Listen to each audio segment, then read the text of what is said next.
اخبار کوتاه، دقیق و مهم روز یکشنبه.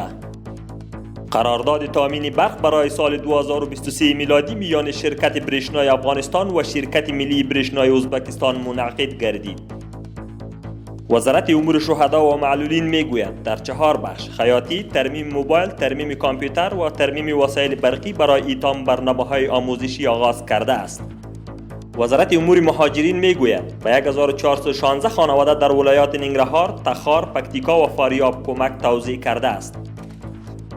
مولوی گلرحمان رحمانی رئیس احصایه و معلومات ولایت بغلان میگوید در یک سال گذشته 22 میلیون و 100 هزار افغانی از توزیع تذکره‌های الکترونیکی عواید جمع‌آوری کرده و به خزانه دولت تسلیم داده است.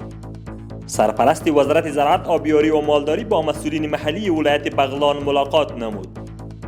وزارت عدلیه میگوید یک تعداد از عریضه نویسان در ولایت میدان وردک مورد ارزیابی قرار گرفتند. الحاج خلیل الرحمن حقانی وزیر امور مهاجرین و عودت کنندگان با کمیسیون حل مشکلات اهل تشیع افغانستان به رهبری آقای مولوی ذاکرالله قانت دیدار نمود.